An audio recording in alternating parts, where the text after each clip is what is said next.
Yo, this is Cairo. I'm getting this video out pretty late. I was at a religious ceremony. I was preparing for my New Year's, and it's been a lot these past few weeks, but I'm getting this video out, and I didn't write that many notes for this game. I just watched it for what it is. So here are my thoughts. As for the Lakers side of things, congratulations to them. They basically blew out the Memphis Grizzlies. You would think from the final score that it was a close game, but the Memphis Grizzlies really just got outworked this game. Everything that happened that they did in game 2, the Lakers just reiterated, and they did in game 3. They really started off with energy, it's kind of their fault. Dylan Brooks was talking, so it got the Lakers really going. The Lakers started to get LeBron's early shots. Usually LeBron's passive in the first half, and then he starts scoring in the second. But they really started getting LeBron going. And then when they started double teaming LeBron and trying to, force him to pass to other people, like other teammates, he passed to Anthony Davis, and then the Lakers started to make more runs as Anthony Davis really started to play good. He had like 31 points. The Lakers were really playing with energy, and they were really starting to get guys going, especially Rui. Rui's been playing great this series. I do think they will re-sign Rui. Rui in the playoffs has been phenomenal. When he was with the Wizards, he's played really good in the playoffs, and in big moments, he's played really well. So, I do think they're going to pay Rui as a free agent, and I still do think he's going to come off the bench. There's been conversation of Vanderbilt's coming off the bench, but with him on the bench, there's not really any bench scoring, so I'm assuming Rui is just going to stay starting. And as for the Lakers, what I also noticed that they were doing, which is really smart because they should have been doing this last game, was that they were getting Jaren Jackson Jr. in foul trouble. They were really attacking the paint. Even when Jaren was there, they kept attacking him and they kept getting in foul trouble. Jaren is very good in transition defense, so they got out fast on defense and they ran into him because they know even if they initiated the contact, they would have got the foul, which is kind of BS, but it worked. D'Lo started to pick it up. He still didn't play as good as I expected him to play, but he wasn't horrible. Austin Reeves played a little bit better. He kept going. Austin Reeves is very good with getting to the free throw line. He's learned how to take better shots. He's learned from the best, and I'm not even gonna lie, he'd be flopping sometimes, but if it works, it works. I don't really like flopping, but if it gets you to the free throw line, I'm not mad if you do it because, quite frankly, it's the ref's fault. It's not your fault. So Austin Reeves was very good at getting to the free throw line. LeBron started to slow down towards the end of the game, obviously because the Lakers were up as much as like 26 points. And as for the Lakers bench production, Dennis Schroeder is pretty inconsistent.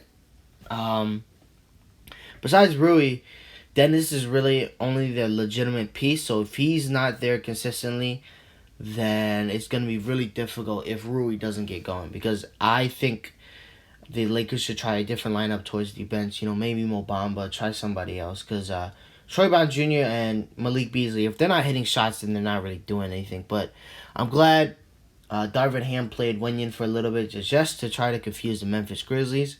And it did work for a little bit. But if I were to give any advice to the Lakers and what they should do better, I would say the Lakers need to run more plays to Anthony Davis.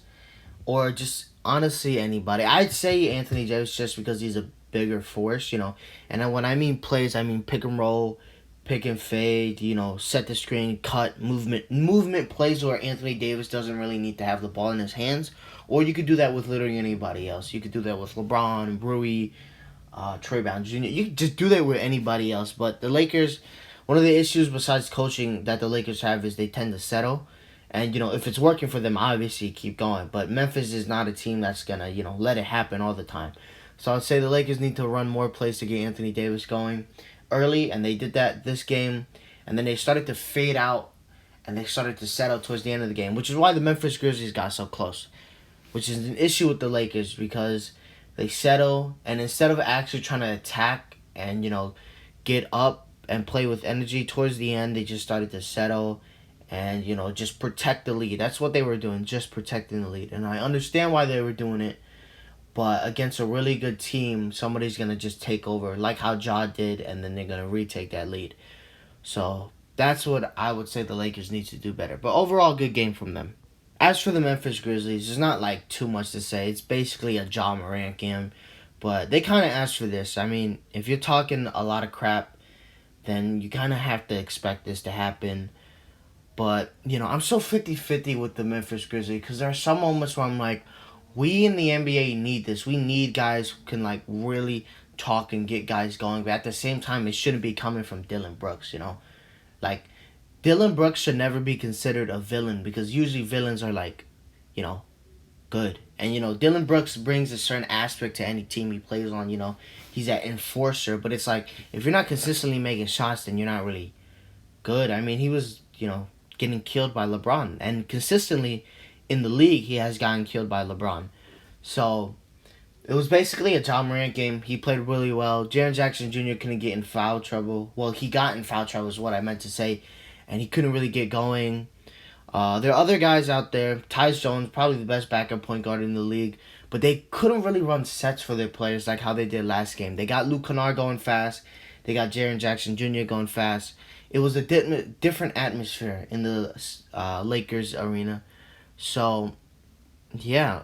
What I would say that the Grizzlies need to do better is obviously they need to really enforce Ja Morant early. What I noticed Ja Morant struggled with was his handle because obviously his injury, but towards the end he looked fine. But Ja Morant, the Lakers are going to take Ja Morant over in terms of turnovers because his handle is not as tight. They mentioned it in the broadcast that he kept losing the ball probably because his fingers weren't, as secure. But I would say they need to get guys open more. They need to run plays, make somebody a lethal option. Force Jaren Jackson Jr. in the paint and then have Kennard open on the outside. Have something like that. Just get guys more open. But they couldn't do that this game. And they were just really struggling. They had no energy. They didn't have any of that energy they did in Game 2. But I expect it to be different. I still think the Lakers will win in 6. So those were my thoughts.